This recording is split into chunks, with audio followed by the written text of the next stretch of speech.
2024मध्ये 3 जानेवारी ते 7 जानेवारी दरम्यान पावसाचं वातावरण तयार होणार आहे असा अंदाज दिला होता। फक्त पूर्वकल्पना म्हणूनच अंदाज टाकला होता।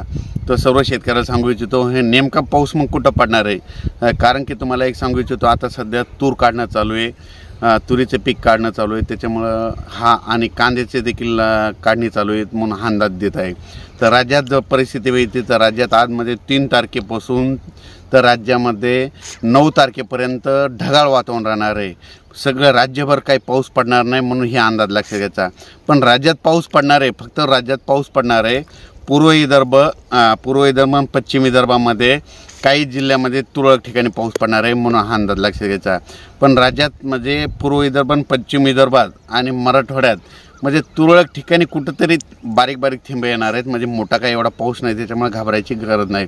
पण विदर्भामध्ये म्हणजे घाटाच्या खाली बुलढाणा जिल्ह्याच्या घाटाच्या खाली तिकडे अमरावती परतवाडा वर्धा नागपूर त्या भागामध्ये मात्र चांगला पाऊस पडणार आहे। त्या भागातील संत्रा शेतकऱ्यांनी त्या अंदाज लक्षात घ्यायचा, कारण की त्यांचं संत्र नेमकं आता त्याच्या ताणाव आलेलं आहे म्हणून त्यांनी ती अंदाज लक्षात घ्यायचा।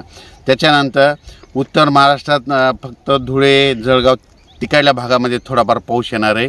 लय काही मोठा आहे असं मोठा एवढा पाऊस पडणार नाही, त्याच्यामुळे द्राक्ष बागायतदारांनी घाबरून जायचं काही कारण नाही।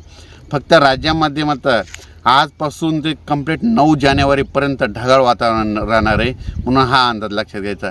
त्याच्यानंतर राज्यातील सर्व शेतकऱ्याला सांगू इच्छितो दररोज म्हणजे 3 तारखेपासून 3, 4, 5, 6, 7, 8, 9 तारखेपर्यंत दररोज दिवसा देखील धुके राहणार धुळी राहणार म्हणून ही देखील अंदाज लक्षात घ्यायचा।